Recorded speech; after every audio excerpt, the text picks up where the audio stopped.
respond in the affirmative. Brooke Moore, I am here. Dave Iverson, Here. Allison Mitchell, Here. Rima Sherry. Here. I think everybody can hear me. We have a couple of people not here at the moment. Do we know about their attendance, Tucker? I haven't heard from Penny. Have you, Tucker? To my knowledge, Penny is going to be here. I do know that Christy said she may not be able to join until around 2. Okay. Okay, great. Staff, when I call your name, please respond in affirmative. Tucker Holland, Here. Ken Bogran, Here. Eleanor Antonetti. Here. We have some members of the public logged in today. I don't know that anybody is registered to necessarily speak on any topics, but Mr. Dickler, can you hear us? Yes, I can. Thank you. Marion Wilson, would you like to comment or do you hear us? Seeing, I think Marion just chimed in there and I see Mr. Riley's observing as well. If you'd like to comment or turn your screen on at any time, just give me a wave and I'm happy to acknowledge. This open meeting of the Nantucket Affordable Housing Trust is being conducted remotely, consistent with Governor Baker's executive order of March 12th, 2020, due to the current state of emergency in the Commonwealth due to the outbreak of COVID-19 virus. In order to mitigate the transmission of COVID-19 virus, we have been advised and directed by the Commonwealth to suspend public gatherings. As such, the governor's order suspends the requirement of the open meeting law to have all meetings in a publicly accessible physical location. Further, all members of public bodies are allowed and encouraged to participate remotely. The order, which you can find posted with the agenda materials for this meeting, allows public bodies to meet entirely remotely so long as reasonable public access is afforded that the public can follow along the deliberations of that meeting. Ensuring public access does not ensure public participation unless such participation is required by law. This meeting will feature public comment to those members of the public that have joined via Zoom. For this meeting, the Nantucket Affordable Housing Trust is convening by video conference via the Zoom app as posted on the town's website, identifying how the public may join. Please note that this meeting is being recorded and that all attendees are participating by video conference. Accordingly, be aware that other folks may be able to see you. Take care not to screen share your computer. Anything you broadcast may be captured by the recording. All materials that have been provided members of this body are available on the town's website unless otherwise noted. The public is encouraged to follow along using the posted agenda unless I note otherwise. We are turning to the first item on the agenda, and before we do so, permit me to cover some ground rules for an effective conduct of our business to ensure accurate meeting minutes. I will introduce each speaker on the agenda. After they conclude their remarks, the chair will go down the line of members, inviting each by name to provide any comment, questions, or motions. Please hold until your name is called. Further, please remember to mute your phone or computer when you're not speaking, and please remember to speak clearly in a way that helps generate accurate minutes. For any response, please wait until the floor is yielded to you and state your name before speaking. If members wish to engage in a conversation with others, please do so through the chair, taking care to identify yourself. If there's any items for public comment, after the members have spoken, the chair will afford public comment as follows. After members have spoken, the chair will afford public comment to those members of the public who have joined via Zoom. Members of the public who wish to speak must state their names and be acknowledged by and speak through the chair. Finally, each vote will be taken via roll call. To the agenda.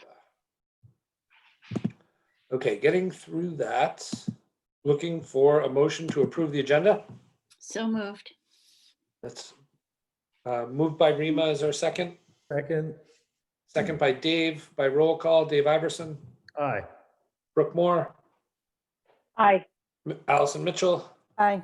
and Rima Sherry. Aye. And Brian Sullivan is an aye. Approval of the minutes from the November 3rd meeting. Is there anything to discuss? Any corrections, changes? Seeing none, looking for a motion to approve the minutes November 3rd. So moved. Second. Brooke. And second from Allison. Dave Iverson, Aye. Brooke Moore, Aye. Allison Mitchell, Aye. Rima Sherry, Aye. Brian Sullivan's an aye. Public comment. Open the floor for public comment. I don't see any hands from anyone, either from the board or the public. So I'll close public comment and we'll open to item 5, Neighborhood First RFP update. Tucker, do you want to take this update?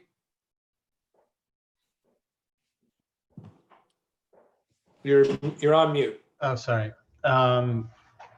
Sure. Let me know if you want me to screen share.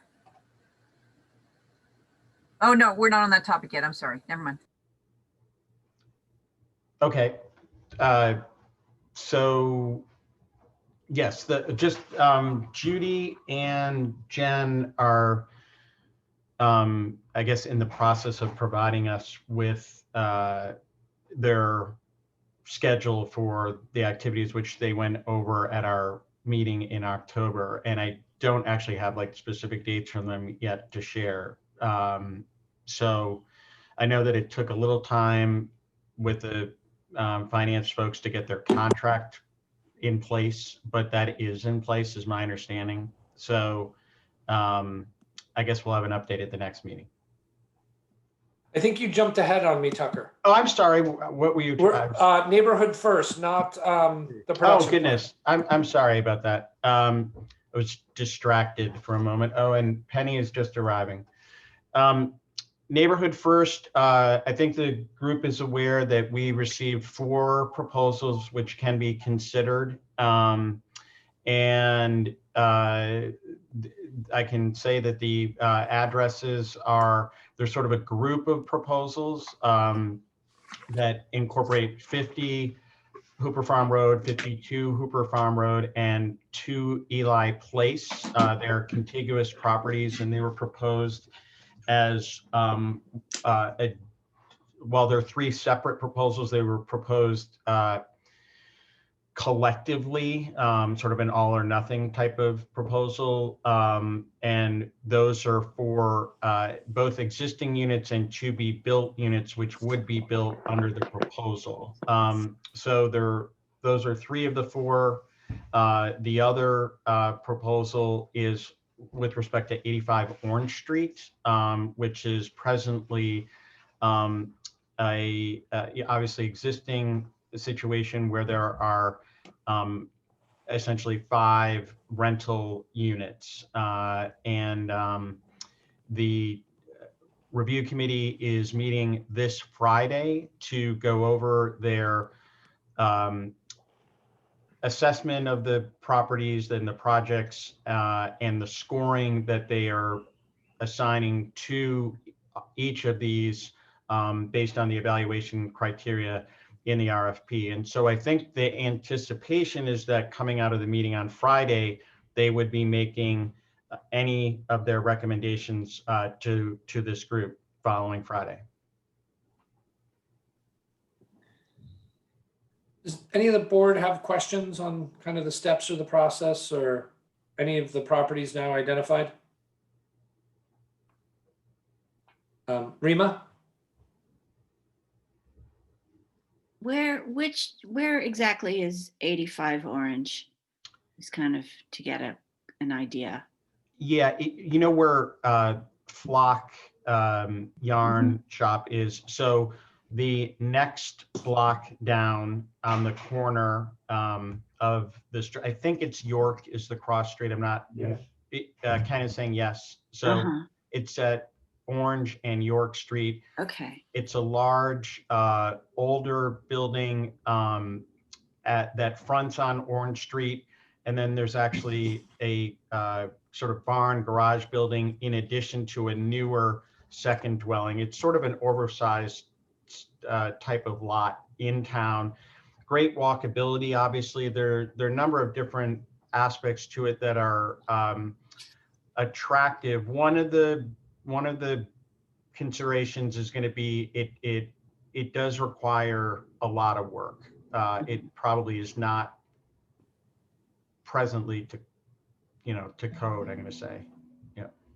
Is it a historic building? Is it that old of a building? I believe the front building is that old, yes. Okay. It's where Albert. You'd recognize it as the one where the guy always sits outside on the lawn. Oh, Old yeah, guy. yeah, yeah. You know the one across the Yes. green yeah. shutters. Yep. Yeah. That's great. I'm glad. Yeah. Yeah, it's very interesting. If the numbers can make sense and there's a way to work it out. Cool. And the other is land, the other 3 parcels? So if I have the right numbers associated with them, 50 Hooper Farm Road is an existing main house, if you will, and a basement apartment. And I would, we did a walkthrough of these last week with Michael Sweeney, who's on the review committee, along with Mo Moore. And just generally speaking, I'd say, the building's in very good condition. So the proposal is the existing and then actually building a cottage or converting what is the garage space there into a 3rd unit on that parcel. Then on 52 Hooper Farm, which sits behind 50 relative to the road, there is one existing cottage where the proposal would be to add a duplex to that lot. And then sitting even further behind 52 is what is known as 2 Eli Place. So they are all contiguous, and that parcel is presently undeveloped. So it would be doing 3 units on that parcel. So the proposal collectively is 6.9 million for those 3, and it's being presented as, either all of them or none of them. Mhm. Yes, Dave? And so are they all under the same ownership? Yeah, I believe so. Because the one next to one, so is the one directly behind the one that's behind the one? They're all one after another off of Hooper Farm So Road. it's 50, 52, and 52R. They're all deep and they have access off the existing 50 driveway. Yes, I gotcha. Yeah, I'm looking at it at the GIS. It just shows that last lot under different ownership. It just hasn't updated. Yeah. So yeah, cool. Oh, this is Dave's lot. Pacharczyk, yes. Pekarchik. Yeah. All right, great. So we'll look for the proposal from the committee and kind of put that on the agenda for the next meeting and take that from there. Awesome. Any further questions? And Penny, just I'm welcoming you, seeing that you made it on. Okay. Seeing no more hands or questions on that, I guess we can close that item and move to item number 6, review and approval of the trust proposed RFP for SHI eligible housing, workforce housing, and year-round housing. So this is the kind of give us the update on what town council had on the rolling RFP process we're hoping to bring to the table. Yes. So as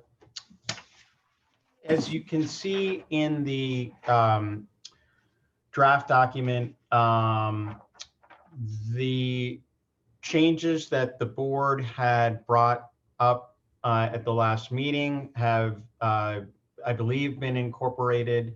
One of the things, in addition to the board comments, were Mr.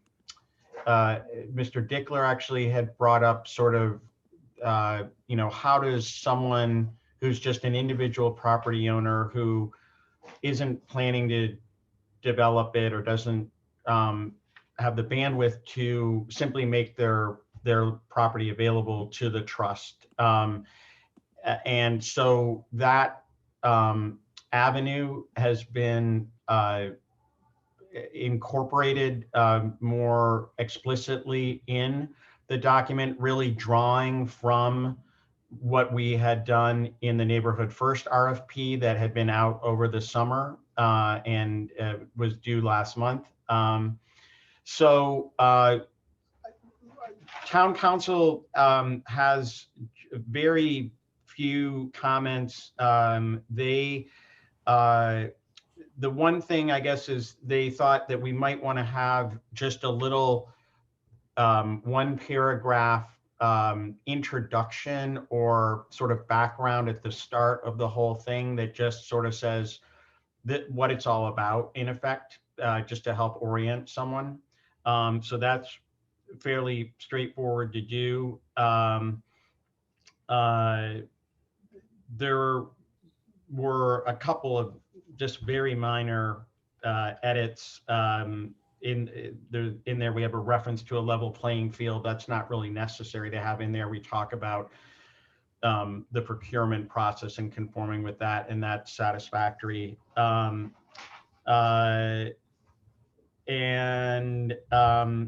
think there was one leftover from the original template document that this version began from, where it talks about kind of scoring higher for if you were proposing perpetual affordability. Really, we're not interested in anything that isn't perpetual, so we can, clarify that. And finally, I think we may just make a little clearer, and I think it's around page 14 where it shows the process, the timing of the awards, if you will, or the decisions. So those are, again, like relatively straightforward, simple final edits to make that we can do in conjunction with Town Council. So I would look to the board for any further, and the public for any further comments or suggestions. Open that to hands. Anybody? Seeing no, Brooke?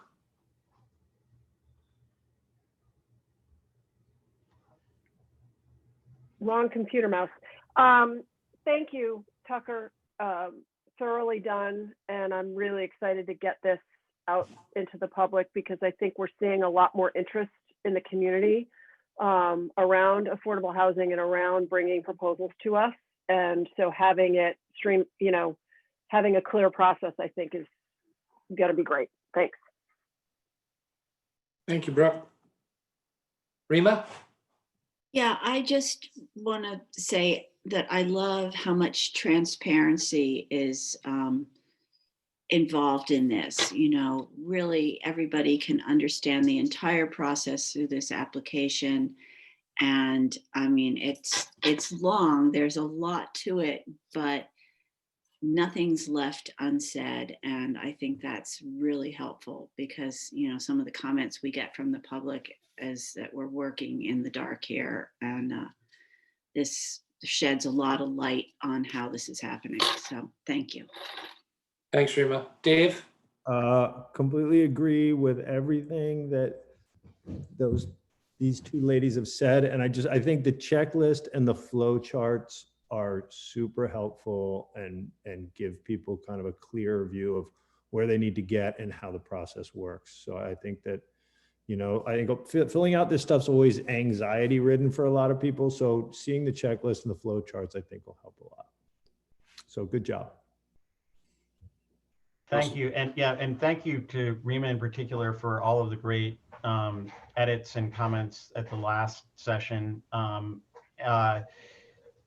So yeah, and just talking with Town Council, so this will be on the website. It's sort of perennially available.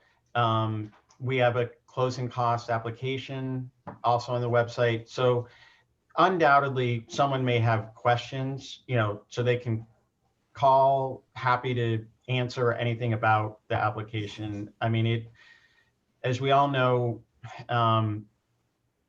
it would be great if we could do it with, in a simpler form, but I think we've tried to get it down to what's important for the board to be able to evaluate proposals that come to it. And I think we've got it about as lean as we can.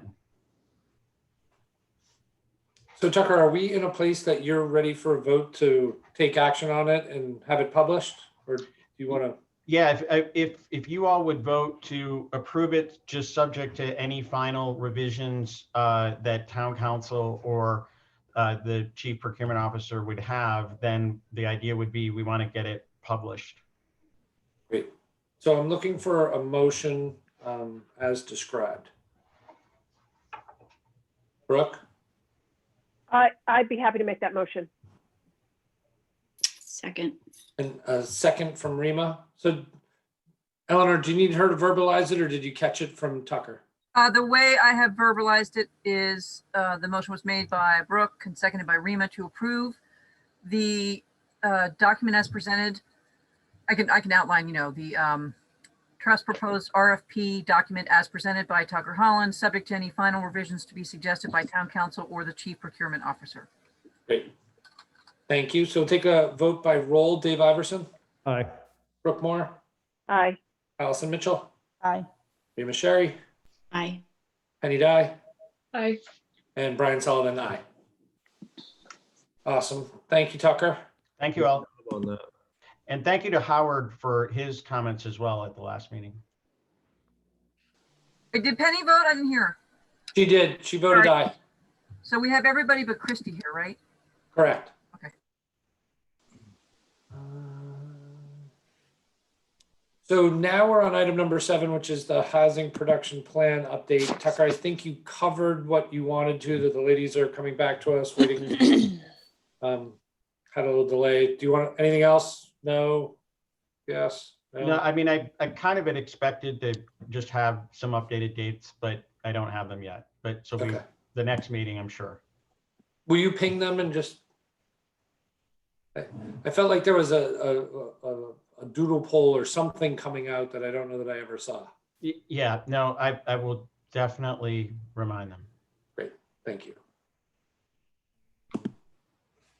Did anybody have any thoughts or anything they want Tucker to pass on to the HPP group? No? Okay, moving on to land bank warrant article Hold up, I discussion. need to know who Megan is. Is it Megan Perry? And I have Catherine Fossa. I don't, is that, sometimes people use names that are, so I want to make sure that Jim Riley, I know. Catherine Fossa, who I haven't seen on here before. And then Megan, I'm assuming that's Megan Perry, but could you confirm Megan, please, so I can put it in the minutes? Yes, Eleanor, it's Megan Perry. Thank you. Welcome, Megan. Hi, everybody. Thanks for joining. Okay, coming back to, let's see. Brooke, I'm going to give you the floor for the warrant article, just an update. I think some people know what's going on. Some people know what's going on and some people don't. Okay, so I submitted the warrant article on Friday and was informed yesterday that 2 of the signatures had been eliminated. And so technically the land bank article the filing was not complete. So that leaves us in a different position from where we thought we'd be today. And so we're, those of us who are working on it are regrouping and trying to figure out what our options are. Conversations with the land bank representatives from the Land Bank Commission will continue. And those conversations are, for the moment, focused primarily on less on this article than on opportunities for collaboration between the Land Bank and the Affordable Housing Trust. And so that group now includes Allie Mitchell, myself, Tucker from the Affordable Housing Trust side, and Eric Savetsky, Jesse Bell, Neil Patterson, and Christina Jellamy from the Land Bank side. And we'll be continuing to meet and having those conversations about how potentially land bank resources might be utilized in concert with their mission and to support the efforts that we're doing on the affordable housing side. And then I expect we'll continue to have a community conversation around the intent of the article, which is to divert 0.5% or 1/4 of the land bank's current revenue stream to the Affordable Housing Trust for a period of 20 years. We put a implementation date of January 1st, 2022 to give the land bank time to adjust to the revised revenue stream and make any adjustments in their debt structure, et cetera. And so that conversation is going to continue because I believe that there is well, we all know there's a need for a steady revenue stream for the Affordable Housing Trust to really accomplish our goals in the short and long term. And so I'm hoping that this might move forward on this warrant in a different way and or be on the next warrant at a special or next year. So that's it. Awesome. Thank you, Brooke. I super appreciate you getting the conversation on the table. And maybe this is the opportunity everybody needs just to fine tune it a little bit, but keep moving it forward. So I'm excited to use the time to work on it and get it right. Things happen for a reason. Mr. Dickler, do you have some comments you'd like to share? Yes, I do. And I've already communicated with Brooke on this. I have heard a legal opinion that the deadline for citizen warrants is not a legal deadline, but an administrative deadline that is set by the town, and that the select board has the power to accept warrants later than the deadline. I think that since this particular case, it was an administrative matter and no intent to use the time to anybody's advantage to game the system, but rather just an error. I think applications should be made to the select board at the earliest possible time. And I think it would be best coming from the trust. That's just my opinion, so I thought I'd offer it up. Thank you, Howard. Penny? Yeah, I think what Howard may be referring to is that the selectmen have the ability themselves to submit an article if they're sponsoring it that has a different deadline than the general public. But I believe it requires selectmen sponsorship to fall into that category. Ken, is that accurate? I think Brooke may have something to enlighten. Go ahead, Brooke. Thank you. So there are two possible avenues to get it on the spring warrant. One is to request that the select board place it on the warrant. That's what Penny's talking about. But Howard's talking about something different, which is asking the select board to shift the deadline to give the citizens in the group the opportunity to submit a new signature page with the correct addresses on it. So in other words, the filing deadline is administrative and under the control of the select board. So it would be adjusting the filing deadline so that it would go forward as a citizens warrant article. And then alternative B is to have the select board sponsor it themselves because they have until January. So quickly through Sally Penny, back to go ahead. Brooke. Yeah, would that, if they change the deadline, would that not apply to everybody? Mm-hmm. Okay, thank you. Yes, Ken? I think so. I think so. I would assume so. I'm not a lawyer. The issue there is the fact that what you're doing is changing a major timeline, because the concern relative to citizens articles is that they all have to be reviewed by the finance committee as well as the other entities that have input onto them. And so to make a change like that creates a real, it would be precedent setting, and it would be very difficult for them to prevent something from doing something similar in the future. So I think, while Howard may be correct, I think the likelihood of that happening in terms of making an exception where the citizen could file their own article is unlikely. But the fact is, Howard is also, and Penny are also correct in that the selectmen have to a significantly later date to file articles which they sponsor. So that is a conversation that could be had with the select board members.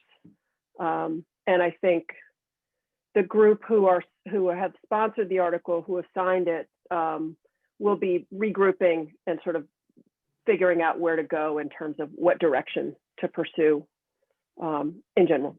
So of these options, if any. So it's a monkey wrench, but we'll work around, we'll deal. Keep working through it. Awesome. Thank you for the persistence. Any other continued comments? All right. Seeing none, move to communications subcommittee report. No report at the moment. Okay. Tucker. If you all are very, very good and you stop by 16 Broad Street, you may walk away with one of these sweet new Affordable Housing Trust stickers, courtesy of AHT member Dave Iverson. I want that. These are the stickers to have. You saw them here first. Love stickers. It's all about stickers. I hate, my kids get annoyed with how much I love stickers. No, they look fantastic, and a big thank you to Dave for getting those for us. Penny? Yeah, is that surfboard wax or just a sticker? It does look like that. Sex wax. And I just want to comment, I was looking at the logo recently and it looks like a life preserver to me, which is kind of appropriate. Yeah, definitely. And I know you all are already aware, but just for posterity on this taping, Florencia Rio, designed this with great input from the marketing communications subcommittee. So it looks fantastic. Excited to see these on all of your cars, notebooks, bicycles, wherever you like, surfboards, wherever you like to place them. Helmets, computers. Mr. Dickler? Are they available to members of the public or just to the trust? Esteemed members. We have a good stack here. Anyone stop by. I have one request of the subcommittee, and Tucker, for potentially the next meeting as we're moving into kind of board season, article review, funding, etc. If we can work towards a bulleted sheet of what the trust has been up to, the results of the RFP, if we can have something that we can, a single pager, quick review that we can send to FinCom, send to the Board of Selectmen, kind of work its way around through the planning board, just kind of give everybody the status of where we've been, not necessarily where we're going. We wait for the HPP for that, but Brooke? It just dawned on me that it might be a good idea to get on a select board agenda just to do a housing trust update to the select board. And then maybe those notes are then circulated to the rest of the boards and committees. Yeah, so maybe, sometime in December, maybe, they just, hey, we'd like to tell you what we've accomplished, because hopefully it's going to be a good list. Great. Anything else for communications? I'm using multiple screens, so I can't watch everybody. Okay, seeing none, we'll move down to other business for the next meeting. At the moment, it's scheduled out a month to December 15th. Seeing everybody shaking heads up there, I felt like there was some kind of offline discussion that maybe we were going to have the need for every couple weeks. We feel like we can wait a month. Yes, Brooke? I would actually suggest that we all set aside 2 weeks from now, just in case, because there's so much happening that that we kind of hold a placeholder in our calendars for a date sometime between now and I don't know, I don't have my calendar in front of me. Or maybe that's a potential offering date to the ladies for the HPP work. Yeah, I mean, we've got either the 1st or 8th of December. Well, the 15th is our next meeting, so the 1st would be at halfway in between, the week after Thanksgiving. I'll just mark it in my calendar, and that way we sort of have the option to plug it in if we need it. Penny? I'm not here if anybody cares. I worry that if we wait for the HPP discussion until the next meeting, then we likely won't have one until sometime in January with the way the holidays fall and travel schedules. So, kind of, I guess, keep that open.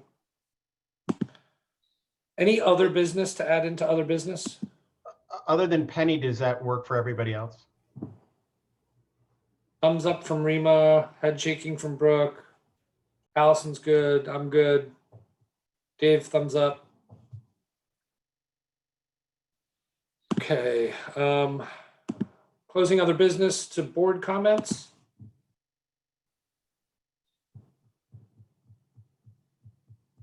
Seeing none.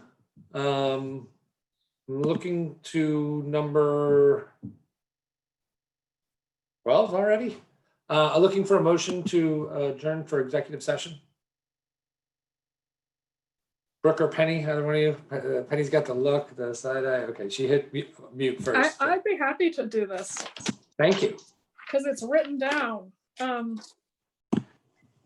I propose that we adjourn the regular meeting for the purpose of going into executive session to consider the purchase, exchange, lease, or value of real property where an open meeting may have a detrimental effect on the negotiating position of the public body, not to return to the regular meeting. Is there a second? Second. Second from Brooke. Dave Iverson. Aye. Brooke Moore. Aye. Allison Mitchell. Aye. Rima Sherry. Aye. Penny Dye. Aye. Brian Sullivan's an aye. So we'll all log off of here and log on to the other link. Members of the public, Megan, Catherine, and Jim, thanks for joining us. We have 5 minutes. Could someone shoot me the other link? I was having trouble finding it today. Yeah, Yeah, I'll so- send it What to you. I did with it. 146. Yeah, that's fine. Cool. Thanks, everybody.